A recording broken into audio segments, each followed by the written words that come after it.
They called it the Black Ship, though its true name was Resolute.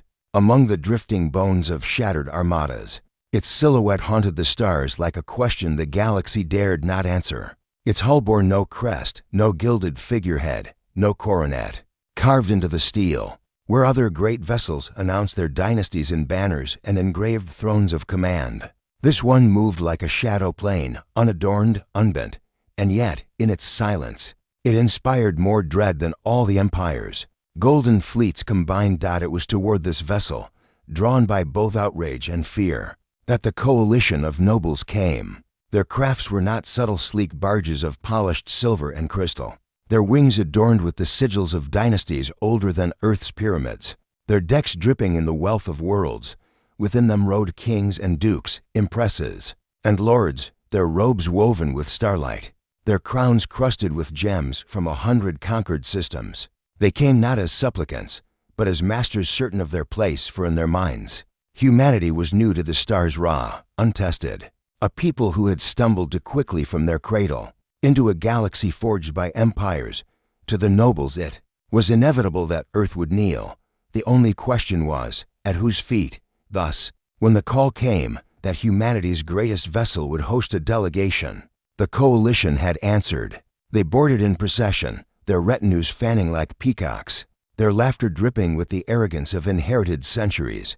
Their eyes sought the throne, as eyes always did, for every ship of weight, every ship of sovereignty, had one, a high-backed seat of command, raised above the crew, gilded and jeweled, where the captain or more often the royal patron sat enthroned like a god among mortals. But aboard the Resolute, they found none. The docking bay that greeted them was lined not with banners but with steel. Soldiers stood at attention, but they bore no house colors, only black uniforms, simple, marked with the insignia of the ship itself.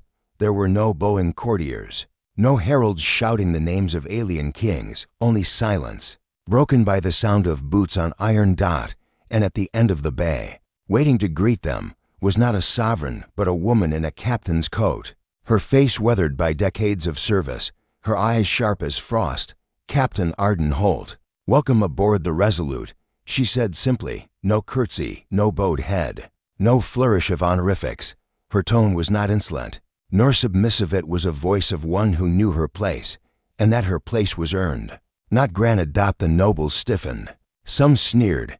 The Duke of Nereth, his robe trailing with the embroidery of 1,000 suns, spoke first. "Captain, where is your throne?" Arden's gaze did not falter. She glanced around the steel bay, the watchful crew at her back. "You stand in it," she replied. Murmurs swept the delegation like a tide. No throne, no crowned figure to kneel before, no sovereign to command. To them it was unthinkable, like a body without a head, a storm without lightning. The Empress of Kale hissed through jeweled lips. "All ships of worth are commanded in the name of sovereigns. Where is yours? Who rules this vessel?" Arden's hand rested lightly on the hilt of her belt knife, though not in threat, only in steadiness.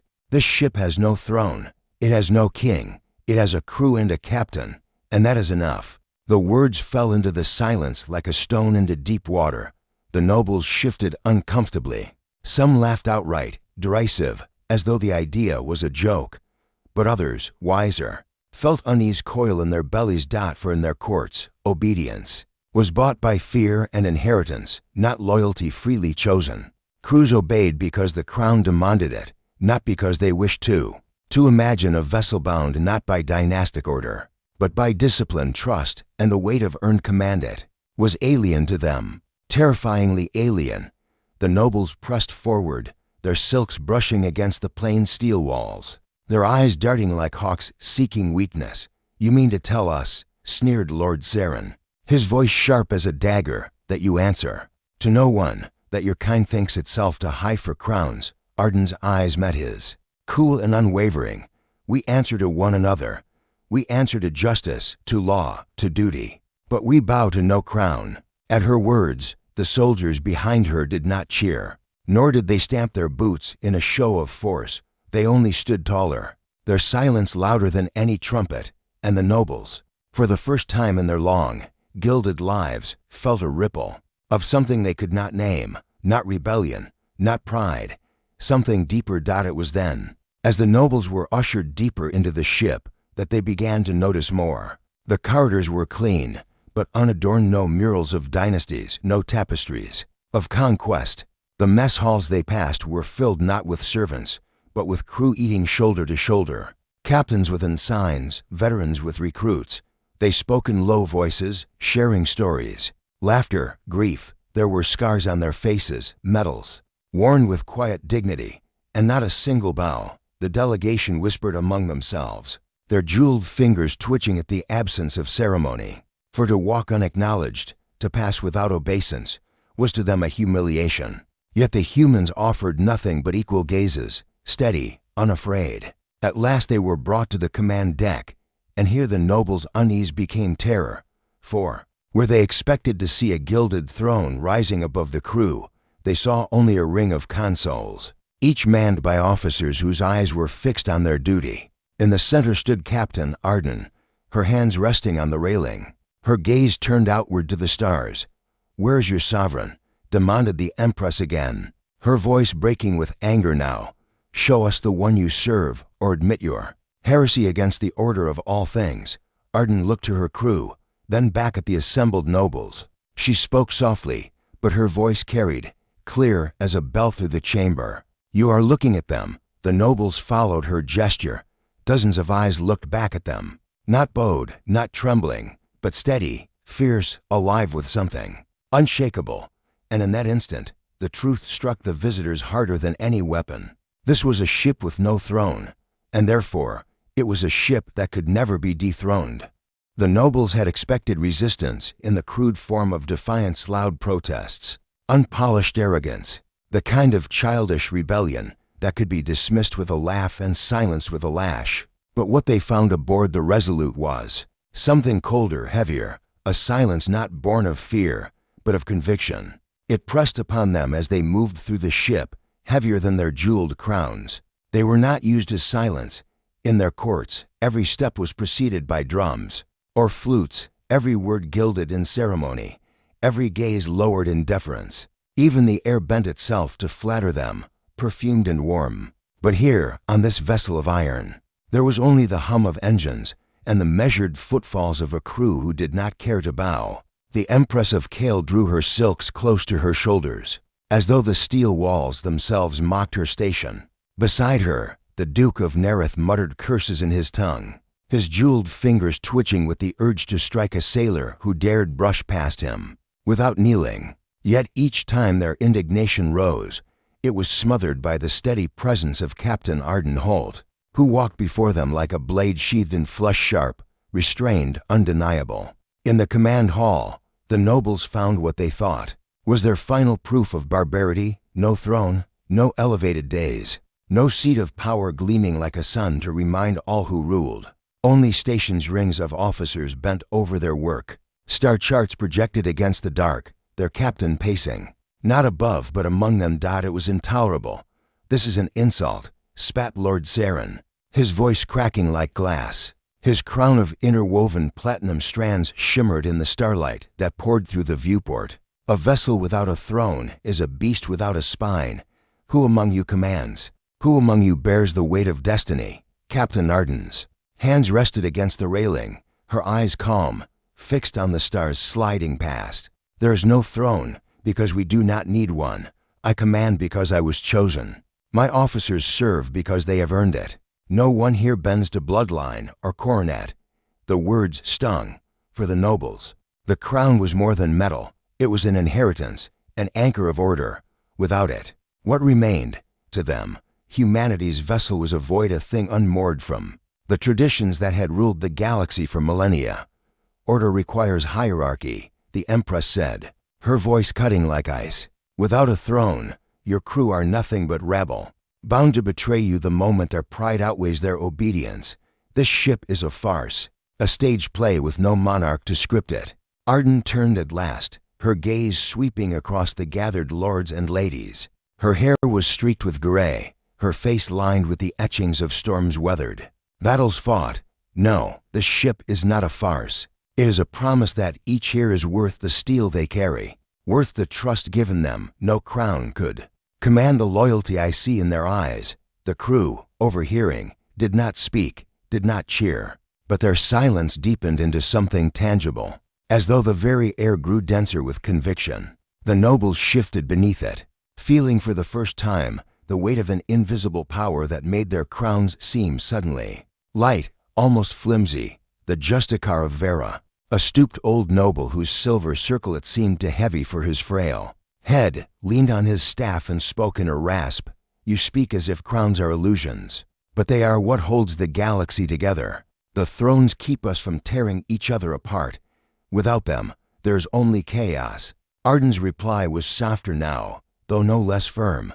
"It is not crowns that hold you together. It is fear. Strip the crowns away, and you will see whether your people follow you, or only the lash." The chamber fell into a hush, broken only by the low thrum of the ship's core. The nobles glanced at one another, their faces masks of indignation. But beneath the masks lay something else, an unease they dared not name, because some part of them remembered. They remembered whispers in their courts, the downcast eyes of peasants, the mutinies crushed before they could spread. They remembered the thin line between obedience and revolt, and they wondered just for a moment if the human captain spoke a truth they had long buried. The Duke of Nerith, unable to endure the silence, sneered, "You parade this ship like a miracle, yet it is nothing more than rebellion given steel. Do you believe the galaxy will bow to such an experiment, to a people who crown no kings?" Arden did not smile, but her eyes, gray and steady, seemed to pierce him to the bone. "We do not ask the galaxy to bow. That is your way, not ours. We ask only to stand. And that, Lord Duke, is what you fear most." The words struck like a blow, and the nobles flinched, though none would admit it, for in their marrow they felt the danger. A people who would not kneel could not be ruled.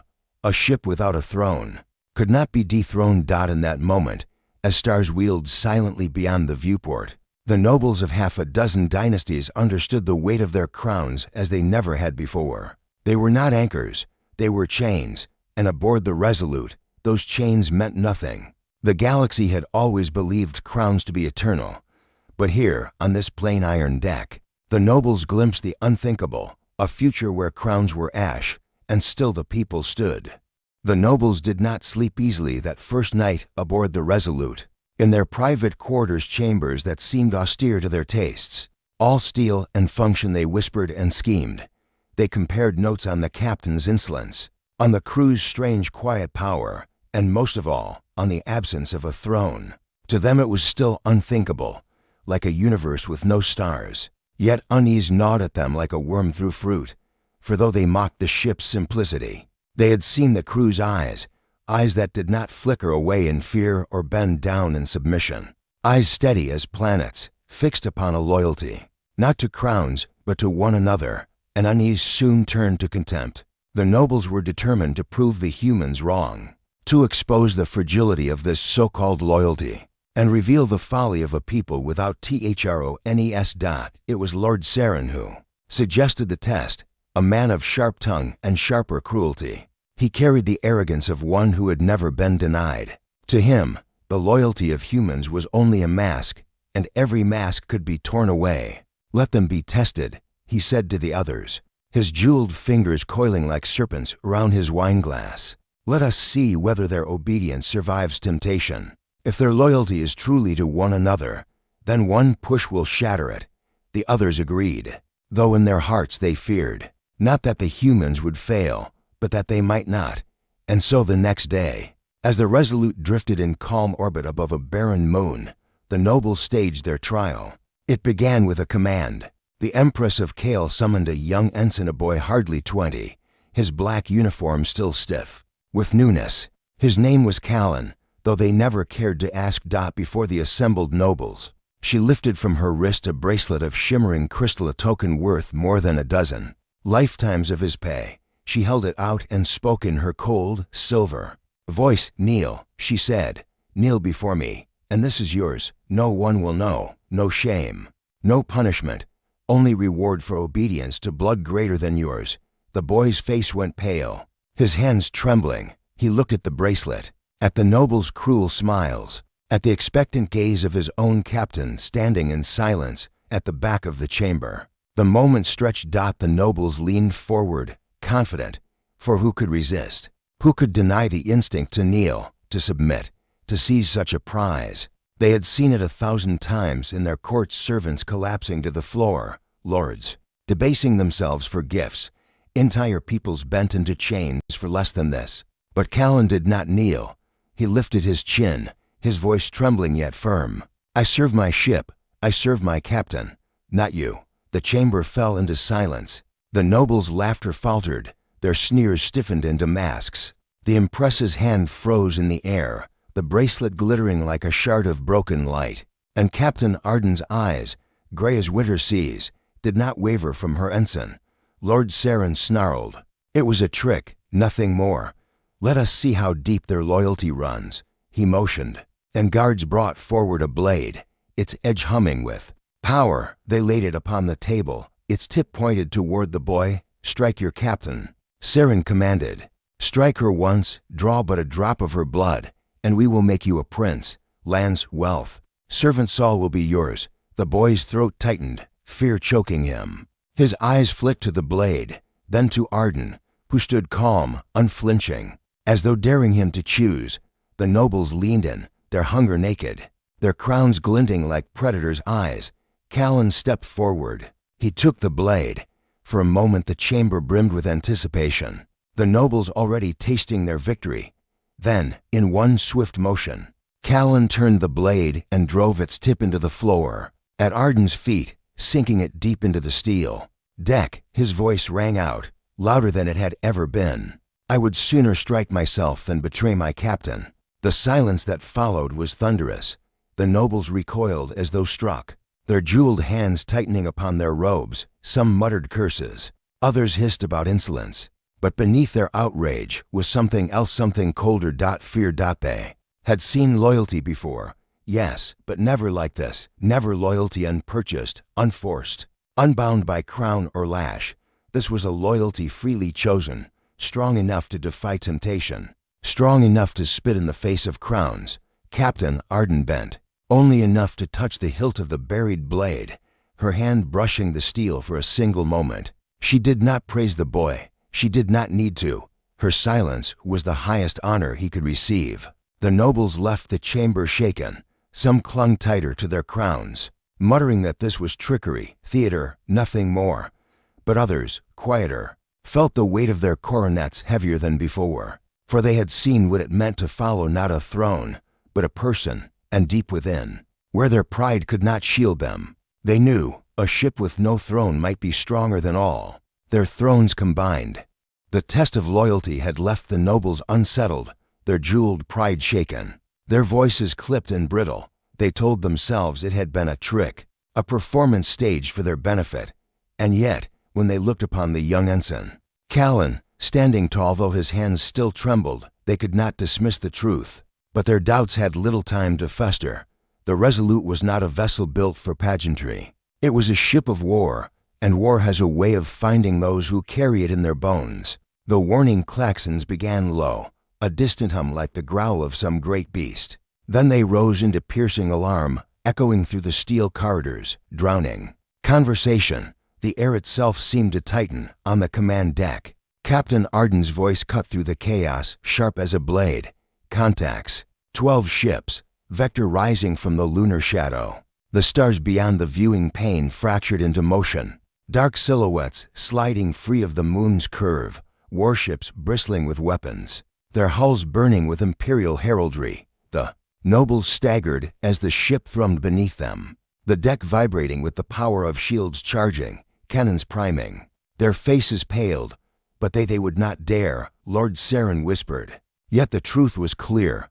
Someone had dared. An ambush, a test of human defiance not in word, but in blood. The nobles had thought themselves guests.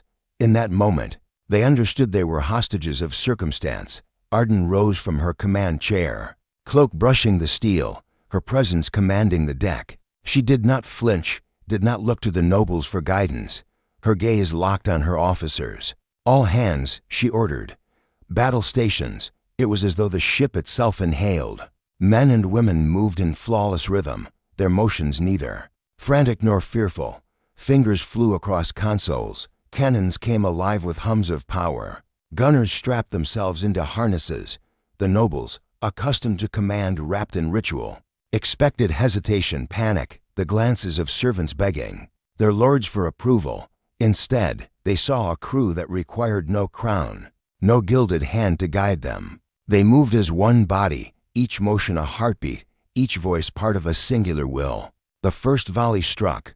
Light shattered across the shields in blazing arcs, painting the deck in brilliance. The Resolute shuddered, yet held. Arden's voice cut through the thunder. Return fire. Target their flag. In a breath, lances of energy seared the void. The Resolute's cannons did not roar, they sang, each strike a note in a symphony of fury. One enemy ship staggered under the blow, flames blossoming across its flank. The nobles clutched railings, eyes wide.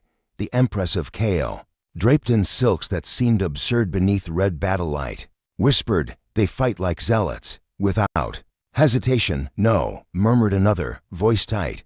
"They fight like family." A hull breach warning flashed crimson. Fire tore through a lower deck, and still, the humans did not falter. They did not wait for command decrees. A damaged crew sprinted into the smoke, sealing ruptures with their bare hands blistered, dragging wounded comrades clear. Their loyalty was not bound to life or crown, but to one another. Then came the strike that nearly broke them. A spear of energy from the enemy flagship pierced the shields, searing through the outer hull. The Resolute screamed, metal groaning, lights flickering as power surged. The nobles cried out, ducking beneath falling sparks. "We must retreat," Lord Saren bellowed.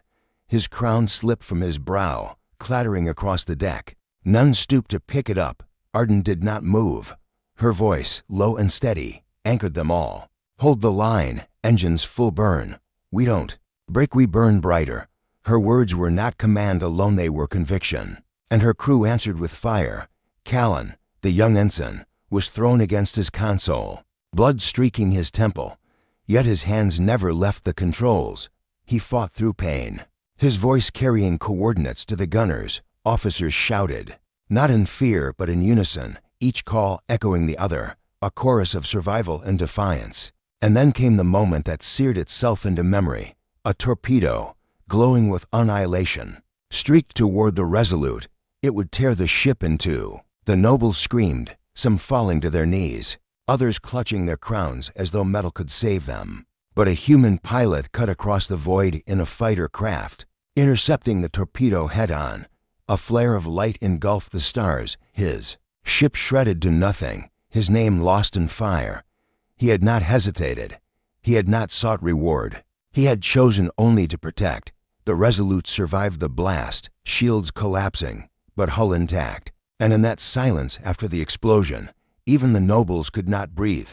The battle raged on, but its outcome was already written in their hearts. For the nobles had seen with their own eyes what no throne could command, sacrifice freely given, loyalty without chains. The enemy broke formation, scattering like shadows before dawn. The Resolute, battered but unbroken, drifted in the smoking silence of victory. Arden stood upon the deck, her voice carrying not just to her crew but to the trembling nobles who had thought themselves rulers. "This ship kneels to no one," she said, "and that is why it will never fall." The words hung in the air, heavier than crowns, brighter than fire. And the nobles, clutching their jewels and robes, felt something they had not felt in lifetimes. Shame. And though they dared not name it, a terrible, gnawing awe. The void outside the Resolute still glowed with embers of war. Twisted wreckage drifted silently, spinning fragments of hull plating glinting against starlight like broken crowns cast adrift. The battle was over, but the silence that followed was heavier than the thunder of cannons. For the crew, it was silence filled with breathless relief. Shoulders sagging, sweat dripping, bandages hurriedly wrapped around burns and cuts. They stood tall despite the pain, pride burning in their eyes, for they had endured and prevailed. But for the nobles, the silence was something else entirely. It was the silence of foundations cracking. Within the grand chamber prepared for the man, observation gallery lined with steel, and glass the alien lords gathered in their silks and coronets. The stars beyond still shimmered with the fading glow of battle, but they turned inward. Voices sharp and brittle, their pride wounded deeper than their fleets had been. "This is madness." Lord Saren spat, snatching his fallen crown from the floor and forcing it back onto his brow, though the tilt made him look more desperate than regal. "They fight without fear, without hierarchy, as though discipline comes from chaos. It is unnatural." "Unnatural," hissed Lady Vera of the Ceridian courts, her jeweled sleeves trembling with indignation. "No, it is dangerous. Did you not see? That pilot, he chose to die with no order, no decree. He gave his life not for a throne, but for each other." The word caught in her throat as though it was poison. The Empress of Kale sat apart from them all, her silks burned at the edges from sparks on the bridge, her face carved from stone. She said nothing, but her cold eyes lingered on Captain Arden's crew through the glass, watching them laugh quietly as they bound each other's wounds. That laughter, it was a sound no throne could command. "They are zealots," growled a baron with tusks gilded in gold. "Without crowns, without bloodlines, they are bound only by frenzy, a dangerous weapon. Yes, but one they cannot control forever. Mark my words, it will consume them." Yet another noble, older, his once golden diadem dulled by time, shook his head slowly. "No, it will not consume them. It will consume us. Did you not feel it? When the torpedo came, I begged for retreat, but not one of them faltered. Not one. They looked death in the face and stood fast. If our soldiers had done the same." He did not finish, for the weight of truth lay too heavy. The chamber erupted in argument. Some called humanity reckless, heretical, a fire that must be extinguished before it spread. Others whispered quietly, fearfully, that perhaps this was the strength their own empires had lost across centuries of gilded decay. The fractures widened with every voice. At last, the Empress of Kale spoke. Her voice was low, but it cut through the noise like glass shattering. "Do you not see what they are teaching us?" The chamber froze. "They have no crowns, no thrones. And yet their loyalty is stronger than ours. Their fire binds them closer than bloodlines bind our people." And now, her gaze lingered on the drifting wreckage outside, flames still flickering in the void. "Now they have shown it to us, to all of us. We came to witness, and we cannot unsee." Her words were not praise, they were warning, because the nobles felt it to the gnawing seed planted in their chests, the vision of their own people watching humanity's defiance, and daring to imagine a world without crowns. The silence that followed her words was suffocating. They turned away from one another, for in each face they saw their empires reflected, fractured, trembling, vulnerable. Outside the glass, the humans carried on. Crews hauled wreckage aboard for salvage, tended to their wounded, restored power to faltering systems. Their movements were steady, unshaken by hierarchy or ritual. The nobles, for all their jewels and crowns, could not escape the truth seared into them. Humanity had built a throne not of gold, but of fire, and it needed no king to burn. And so the chamber of lords fractured. Some whispered of alliance, others of war, others of secrets that must never leave the Resolute. But deep inside, each knew the same thing. The galaxy had shifted. Something terrible, something unstoppable, had begun. And as the nobles turned upon one another with words sharper than any blade, the ship with no throne sailed on, unbroken, into the dark sea of stone. The news traveled faster than light, not in the engines of ships or the pulses of radio beacons, but in the hushed voices of traitors, the encrypted whispers of diplomats, the desperate songs of rebels carried on smugglers' tongues. Word spread of a battle in the black where the old order trembled, and of a ship called the Resolute that had stood without a throne. Across the galaxy, the story changed with every retelling. In some places, it was told as blasphemy that humans had defied the natural law of crowns, that their arrogance would burn them to ash. In others, it was a spark of hope that perhaps no dynasty was eternal, no ruler untouchable. The Resolute became myth and warning alike, depending on who was listening. For Captain Arden and his crew, the myth meant little in the short hours that followed the battle. They were too busy binding wounds, repairing systems, and burying their dead. The silence of their corridors was filled with the hum of machines and the low voices of grief, not the roar of legend. Yet, even as they labored, eyes beyond Earth were turning. On the green worlds of the Zalathi Dominion, peasants whispered, the tale in secret gatherings, their calloused hands tightening around farming tools as if they were blades. On the frozen moons of Carid, slaves who had never seen the stars sang quietly in their barracks, their voices carrying the forbidden hope that even kings might kneel. But on the jeweled thrones of the great empires, the tale fell like poison. The High Crown of Luther ordered fleets to prepare, not for war with humanity alone, but for war with the very idea that crowns could fall. In the palaces of Kao, nobles swore oaths of vengeance, even as some among them secretly trembled with doubt. The fractures seen aboard the Resolute were widening across the galaxy. And humanity, still tending to its wounds, began to feel the weight of its defiance. The Resolute limped homeward, scarred but unbroken, bearing not just the nobles it had carried through fire, but the burden of every eye in the galaxy. The crew could feel it in the silence of their captain, in the sudden coldness of messages from Earth Command, where admirals debated not strategy but survival. They had shown the galaxy something no one was meant to see, that men and women could fight, live, and die for each other without crowns. And now, every empire on the stars was deciding what that meant. The price was already being counted. Merchant convoys vanished on their routes, struck down by raiders who carried imperial seals, but no banners. Diplomats disappeared in the night, their ships later found drifting, with hulls punctured, their bodies frozen.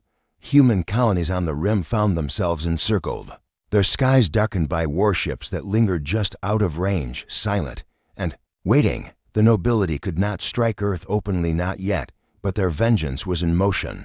On the Resolute, the nobles who had witnessed the battle grew restless. Some begged for release, terrified that their presence aboard painted targets on their foreheads. Others demanded an audience with the captain, insisting they must negotiate peace before the galaxy drowned in rebellion. Still others whispered schemes to one another in shadowed corners, plotting to turn the tale to their own advantage. But among the crew, there was no panic, no whispers of surrender. They bore their grief as they had borne the battle. Together, each loss was carried by all. Each scar was a bond, not a fracture. Captain Arden stood on the bridge as the stars wheeled slowly before them, his eyes hard, his voice low when he finally spoke to his officers. We have shown them who we are. Now they will show us who they are. His words were not prophecy, they were warning. For even as the ship sailed, word of its defiance had reached the ears of empires that had ruled unchallenged for millennia. Fleets stirred, spies spread like shadows, and rebellions sparked like brush fires. And far away, on a world of marble thrones and golden halls, a council of crowns sat in rage and terror. They had heard of the Resolute, they had heard of the humans, who bowed to none, and they had sworn, with all the fury of a dying order, that such a fire would be extinguished before it spread. The galaxy had seen humanity's defiance. Now humanity would see the price. It began as whispers, whispers in mines, in slave pens, in the shadowed alleys of conquered cities, whispers of a ship that fought without a king, of men and women who stood shoulder to shoulder with no crown above them, and still prevailed. Whispers of humanity. But whispers are dangerous things. In time, they become shouts, and shouts become fire. The first spark flared on Carid's frozen moons. There, slaves of iron and frost rose from their barracks, striking down overseers with tools long used against stone and steel. They sang as they fought, their voices cracked and raw, but bound by something new, something no lash could silence. If humans can defy kings, so can we. The revolt spread like frost over glass. Imperial banners were torn down, trampled in the snow. And when soldiers arrived to quell the uprising, they found themselves facing not frightened slaves but comrades, who had thrown aside insignias and joined the revolt. The chains of carriage shattered not with the sound of breaking metal, but with the thunder of loyalty rediscovered. On the green worlds of the Zalathi Dominion, peasants who had bowed for centuries began to gather in fields, their voices rising. In chants that carried across valleys, they burned their taxes in piles and sent them to the winds. declaring they owed no crown that gave them only hunger. Soldiers were dispatched, but when they arrived, they found the villages empty. The people vanished into forests and mountains only to descend days later in ambushes that cut supply lines to pieces. Everywhere, the story of the Resolute was carried not by banners or broadcasts, but by the quiet courage in men and women's eyes. The nobles who had sailed aboard the Resolute watched these fires spread with growing dread. They had seen the truth, and now the galaxy saw it too, in secret transmissions. They warned their courts of the danger, but their words were twisted by fear, by politics, by pride. Some empires cracked down with cruelty, silencing dissent in blood. Others attempted desperate reforms, dangling false promises of freedom. Yet each action only deepened the fractures, and still, humanity endured. The Resolute sailed among the stars, scarred but unbowed. Each system it entered seemed to ignite, for its very presence was proof that a people could stand without thrones. Rebel fleets ragged, desperate, but burning with conviction began to shadow its course. Inspired by its defiance, they offered their lives to fight beside the humans, though the humans had never asked for it. Captain Arden saw the storm with clear eyes from the bridge. He watched reports flicker across screens, rebellions erupting, crowns toppling, fleets defecting. His officers shifted uneasily, knowing that humanity's defiance had not only made enemies of the thrones, but had also bound them to a new war, a war not of their choosing, but of their making. And yet, no one aboard spoke of regret, for in every rebellion's fire, they saw a reflection of their own truth, that loyalty was stronger when chosen freely, that courage was brighter when shared among equals. But empires do not fall quietly. In the throne room of Luther, the High Crown roared with fury, his voice carrying across vaulted marble halls. He declared humanity a contagion, a plague to be eradicated before it infected the stars. Orders were given, fleets mobilized, entire armadas, vast enough to darken skies, began to move. The galaxy trembled. The chains were breaking, yes, but every chain that shattered rang like a death knell to the crowns above. And they gathered their strength for retribution. The Resolute had lit the fire. Now the fire would consume. The first armadas came like storms, sweeping out of the void with banners unfurled and crowns gleaming upon their prows. These were no raiding fleets or punitive strikes. They were the gathered wrath of dynasties, the vengeance of thrones terrified of losing their grip on the stars. From Luther to Sarid, from the glittering courts of Kael to the iron citadels of Carid's overlords, fleets converged. Warships darkened starlands, their hulls encrusted with jewels, gilded spires rising from their decks, each vessel a temple to power and bloodline. They sailed not merely to crush rebellion, but to erase its memory, to prove to the galaxy that crowns still ruled unchallenged. And at the center of their fury stood a single name, Resolute. The humans had not asked for rebellion. They had not sought to topple empires, yet their defiance had become a banner none could ignore. And so the crowns gathered their strength to snuff it out. On Earth, command was torn between fear and defiance. Some whispered that the cost was too high, that the galaxy's empires would grind humanity to dust if they stood alone. Others answered that kneeling now would be worse than death, for it would betray every ally, every rebel who had risen because of their example. The Resolute received its orders in silence. Hold the line. Captain Arden stood at the great viewport. As the first reports arrived, rebel messengers had brought word of crown fleets moving in vast formations, blotting out skies, annihilating outposts with overwhelming fire. Systems that had dared whisper freedom were silenced in blood. The galaxy's rulers meant to end the fire by drowning it in bodies and ash. And yet, alongside these reports came others shattered, fragmented, desperate. Ships defecting, garrisons refusing orders, peasants seizing spaceports with their bare hands to hand them over to rebels. The crown fleets were vast, but their foundations shook, and every act of cruelty cracked them further.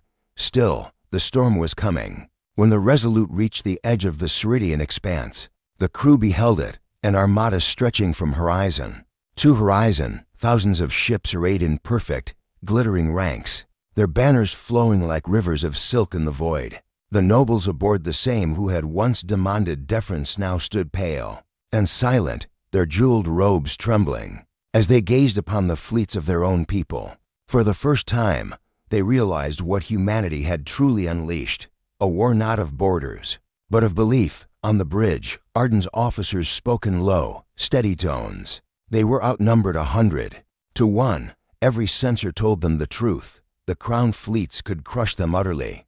But no fear showed on their faces, because fear had no throne among them. Arden gave the order with no flourish, no crown's decree. Only the calm resolve of one who understood the weight of the moment. Steady the ship, ready all batteries. We'll show them what loyalty looks like. And so the Resolute, scarred but unbroken, turned its prow toward the crowned armadas. Alone, it seemed a candle before a hurricane, but behind it, like shadows gathering into light, came other ships with mismatched hulls, rebels with no insignia but the fire in their eyes, ragged fleets that had sworn themselves not to humanity, but to freedom. The galaxy's crowns had arrayed their might to crush a symbol. They did not yet understand that symbols cannot bleed. The void fell into silence. The breath before war. Crowns glittered, shields shimmered, the thrones believed. They were about to prove the eternal strength of kings. But the Resolute sailed forward with no throne at all. The void lit with fire. The crowned armadas opened first, their fleets unleashing storms of plasma and lances of white fire that tore through the darkness. Like the hands of gods, waves of missiles arched like comets, burning trails across the stars. To the nobles on the Resolute's decks, it looked like the end of history, the final act of thrones reclaiming their dominion. But the Resolute did not flinch.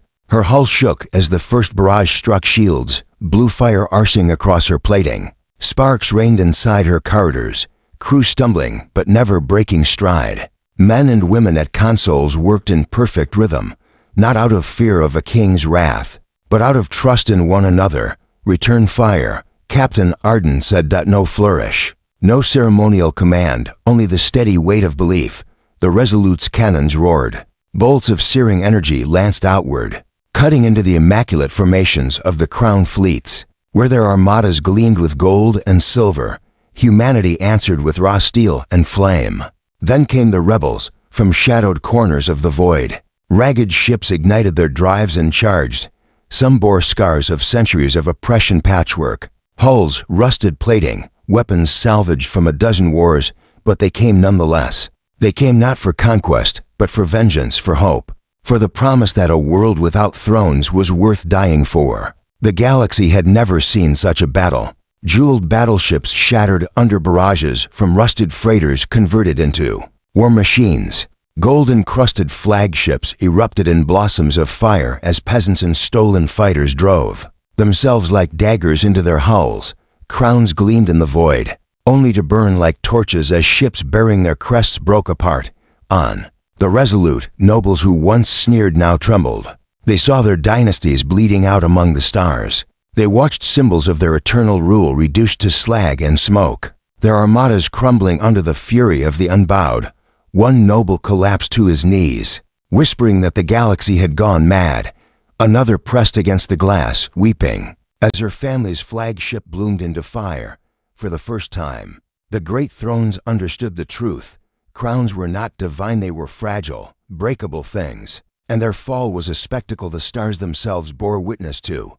Amid the chaos, the Resolute became the eye of the storm. Her guns thundered, her shields flared. Her crew bled but fought on. Arden's voice was steady, carrying across the bridge like steel through fire. They came to see what it means to bow to no king, he said. Let them learn, hour by hour. The balance shifted. At first, the crowned fleets struck with overwhelming might, carving swaths through rebel ranks. But rebellion was a tide, and tides did not break, they rose. Every ship destroyed seemed to spark to more from the dark. Every fallen rebel ignited fury in those who remained, and slowly, impossibly, the crowns faltered.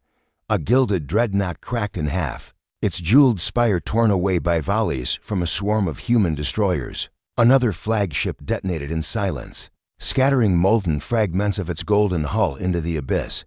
One by one, the symbols of dynasties were consumed. The nobles aboard the Resolute watched helplessly as their world unraveled. They had believed crowns eternal. Now they saw them burning, and across the galaxy, countless eyes watched. Transmission relays carried the battle to planets and stations, to villages and courts, farmers in forgotten fields, miners deep in asteroid shafts, slaves chained in imperial holds. They all saw it, crowns falling, thrones breaking, fire swallowing fleets that had ruled for millennia. The myth of eternal kingship burned that day. By the battle's end, the void was a graveyard of shattered banners and drifting gold. The crowned armadas, meant to crush defiance forever, lay in ruin. The Resolute drifted battered, but unbroken, scarred steel shining beneath the stars. Silence returned to the void, heavy and terrible. Where once crowns had glittered, only ashes remained, and in those ashes, something new wilted across the stars' splintered hulls. Severed banners, glittering fragments of crowns melted to slag. The crowned armadas had come to crush rebellion. Instead, they had been broken, scattered, into debris fields that gleamed like tombs in the starlight. Yet even in ruin, thrones are slow to die. Words spread like fire through every court. Every palace still unburned. The crowns had fallen. Kings wept in hidden chambers. Queens raged from ivory thrones. Dynasties whose lineages stretched 1,000 years felt the cold hand of mortality. For the first time, and from that fear, one desperate call rose, a gathering of what remained, a rallying cry for the final bastion of monarchy. The nobles named it the last throne. A single world was chosen, a fortress planet at the heart of the Imperium's dying web, its skies armored with fleets, its soil carved with stone citadels older than memory. Here the remnants of dynasties fled, survivors of shattered fleets, sovereigns stripped of empires, crowns carried like relics across the void. They came limping, bleeding, but clinging to the illusion that their rule was eternal. Upon its capital spire, the Empress of Luthor sat in silence. Her son had been judged and executed years ago, his crown turned to ash, but she remained the last pillar of the old order, cold as obsidian, unbroken in her grief. Around her throne gathered monarchs of 100 bloodlines, kings with hollow eyes, queens with trembling hands, lords and ladies wearing crowns that gleamed less like gold and more like chains. The galaxy watched, for while rebels had risen, while fleets of peasants and outlaws had proven that crowns could burn, the existence of the last throne was awound in the new order. It was a reminder that monarchy was not yet gone, that tyranny still clung to life. And so whispers spread. This would be the final reckoning. The Resolute was called once more. Scarred and weary from the great battle, her hull patched with steel that gleamed like scars of honor, she sailed into the void not as a lone ship, but as the standard of a rising tide. Round her came fleets of rebels, human ships and alien vessels, rusted freighters and salvage dreadnoughts, all bearing banners not of kings, but of people. They converged upon the fortress world like storm clouds, upon a dying flame. Inside the Resolute, the nobles who had once scoffed now walked as shadows. They had seen their crowns burn in the fires of rebellion, had watched dynasties wither under the guns of the unbowed. Now they stood at the edge of the galaxy's judgment. Some clutched their jewels still, whispering prayers to gods who know. Longer answered. Others lowered their eyes, unable to bear the sight of what was coming. Captain Arden stood on the bridge, his voice calm but unyielding. They would make one throne to rule them all, he said, eyes fixed upon the world ahead. Then we will break it for all time. The last throne's defenses ignited. Fortress cannons unleashed rivers of fire. Fleets rayed in desperate formation, crowns glinting one final time in the blaze of defiance. The Empress herself appeared upon every transmission, her face carved with sorrow and iron, her voice carrying the weight of centuries. You seek to erase what cannot die, she declared. We are the crowns, we are the line unbroken. You will kneel, or you will burn. But the galaxy no longer trembled. Her words, once capable of bending empires, now sounded like echoes of a dying age. For beyond her, billions rose in defiance, miners, and farmers, soldiers and exiles, rebels whose chains had been shattered. They did not kneel. They raised their rifles, their blades, their ships forged from rust and steel. The battle that followed was not measured in minutes or hours, but in the death of eras. Rebel fleets crashed against the fortress walls, the void alight with fire. The last throne's defenders fought with desperation born not of loyalty, but of terror, the knowledge that if they failed, the age of crowns would end forever. The Resolute cut through their ranks like a blade, her cannons tearing open ships encrusted with jewels, her crew moving with the precision of trust rather than command. The nobles aboard watched their world unravel for the final time. Some broke into screams, others into silence. One, trembling, tore his crown from his brow and hurled it to the floor, as though discarding a shackle. On the fortress world below, the citadel shook. Fire licked its spires, stone crumbled, and in its great hall, the Empress sat unmoving. Her courtiers begged her to flee, but she remained upon her throne. As if sheer will could halt the tide did not halt. As rebel banners tore through the citadel gates, she rose one final time, crown gleaming like a dying star. She raised it high, not in triumph, but in defiance, as the walls shuddered and fell. The last throne cracked beneath her feet. When silence returned, the world of thrones was no more. Across the galaxy, people looked to the void and saw no crowns, no sovereigns, no golden armadas, only the scarred steel of ships that answered to no king. The last throne had fallen, and with it, the age of monarchy. Yet in that silence, a question stirred. What now? For crowns were ashes, but ashes are fertile things, and though thrones had burned, the future still waited to be forged. The smoke of battle drifted for weeks, clinging to the void like a shroud. Where once fleets of crowned empires had stood, now there was only wreckage, jagged hulls glinting like broken teeth, drifting in silence through the dark. The last throne had fallen, and with it the crowns that had chained the galaxy for millennia. But victory was not peace. On worlds across the stars, the news arrived like a second sunrise. Peasants who had never dared raise their eyes to their lords wept openly, kneeling not in submission, but in relief. Miners dropped their tools. Soldiers set down their weapons. Slaves tore the collars from their throats. For them, hope came rushing like a tide long dammed, and yet hope is a dangerous thing. Already, old rivalries stirred. Clans long crushed beneath monarchies now lifted their banners, not for unity but for power. Governors who had bent the knee to crowns now declared themselves sovereigns in their own right, grasping at fragments of the thrones they had once served. In place of kings, warlords rose. In place of crowns, the hunger for new empires simmered like coals beneath the ash. The galaxy teetered, caught between freedom and fracture. Aboard the Resolute, the crew knew this unease well. They had fought not for power, but for the right to live unbowed. Yet as transmission after transmission filled their screens, rebels crying for aid, worlds begging for guidance, factions demanding leadership, the question grew impossible to ignore. What had they unleashed? Captain Arden stood on the bridge, his hand resting on the worn railing.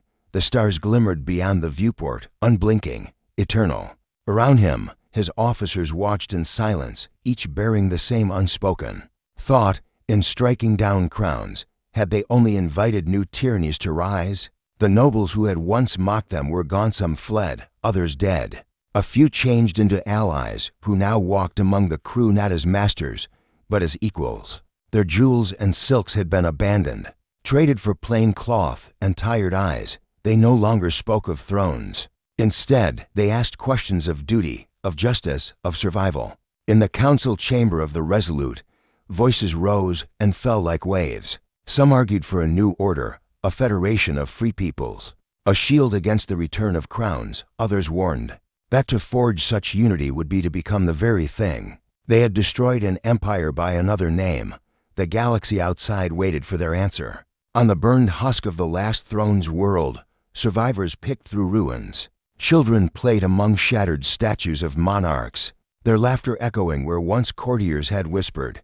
In villages far from palaces, farmers planted seeds in soil that had never known freedom, wondering if the harvest would be different now. And still, rumors spread. Some said humanity had set itself as the new throne, hidden behind the mask of freedom.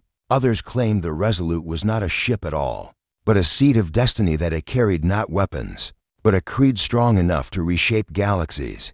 And in taverns, marketplaces, and barracks, a single question burned. If no one wears the crown, who will hold the stars together? In the silence of his quarters, Captain Arden wrote a single line into the ship's log. We did not fight to be kings.